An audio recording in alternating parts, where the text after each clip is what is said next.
Dieu seul est l'auteur de la vie et lui seul a l'autorité légitime sur son commencement et sa fin. Genèse 1, 26, 27. Déclaration de la Conférence épiscopale nationale du Congo, CENCO, sur l'application de la peine de mort en RDC. Nous, cardinal, archevêques et évêques membres de la Conférence épiscopale nationale du Congo, en vertu de notre mission prophétique, rappelons qu'en date du 23 mars 2024, à la suite de la note circulaire numéro 002-ME/ME/JGS/2024 du mercredi 13 mars 2024 du ministre de la Justice relative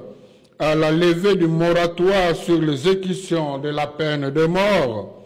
en avons appelé à un engagement en vue de la défense de la vie et de l'abolition de la peine de mort dans notre pays, la République démocratique du Congo. De ce fait, le moratoire devait naturellement aboutir à l'abolition et non à la reprise d'une mesure inhumaine qui, outre qu'elle constitue un échec pour une communauté digne de ce nom, blesse la dignité de la personne humaine créée à l'image de Dieu. Par ailleurs, la Constitution de notre pays consacre la sacralité de la vie humaine et la compte parmi les droits fondamentaux auxquels il ne peut être porté atteinte en aucun cas. En effet, l'exécution de la peine de mort est une violation du droit à la vie défendu par l'Église en s'appuyant sur la loi divine « Tu ne tueras pas » Exode 20:13. Eu égard à ce qui précède,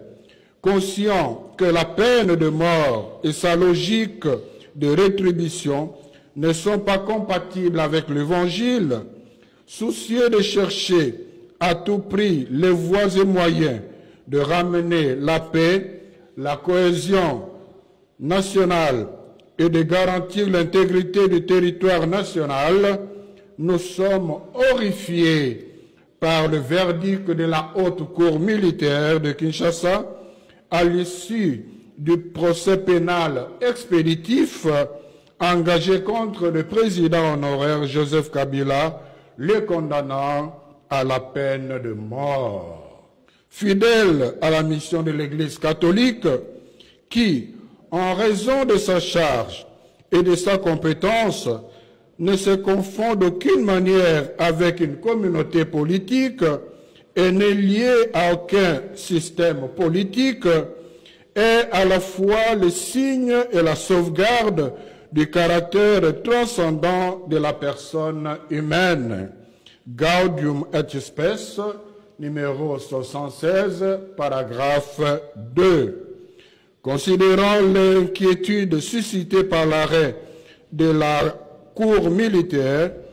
et l'impérieuse nécessité de renforcer la cohésion nationale, nous réitérons notre appel aux acteurs épris d'amour et de paix pour la RD Congo et impliqués dans la résolution de ces multiples crises à chercher des solutions politiques. Pour notre part, dans le contexte de guerre et d'insécurité que connaît notre pays, nous demeurons convaincus qu'un dialogue inclusif reste la voie la mieux indiquée, tant pour affronter les causes profondes de ces crises que pour retrouver l'unité, la paix, le bien-vivre ensemble et l'intégrité territoriale de notre pays. Ce dialogue inclusif devient plus qu'urgent au regard de l'enlisement de la crise et de ses conséquences sur la population congolaise. Face aux conflits qui infligent de profondes souffrances aux populations innocentes, il est impératif de se donner comme priorité la promotion de solutions durables pour ramener la paix et la sécurité dans les zones sécurisées par le fait de guerres et de conflits armés étrangers et locaux. Nous saluons, à juste titre,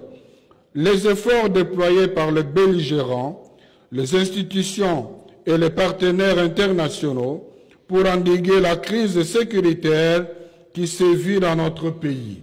Cependant,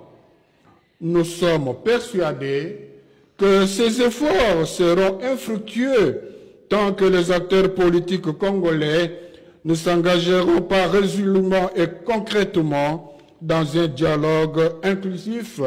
et ne respecteront pas au préalable les accords déjà signés, ne fût-ce que pour accroître la confiance des uns et des autres. Avec le pape François, d'heureuse mémoire,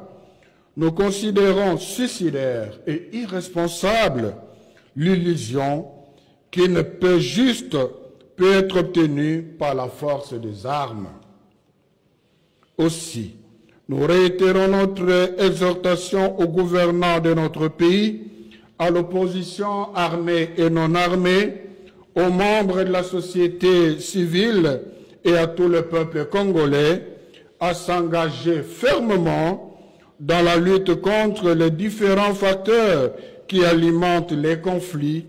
et qui font le lit de la culture de la mort et du grand risque de la balkanisation de notre pays.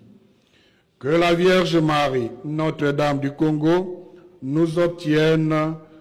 la miséricorde divine et la paix. Message approuvé par les évêques membres de la SINCO, signé par son Excellence Monseigneur Fulgence Mouteba, archevêque de Lubumbashi, président de la SINCO. Je vous remercie.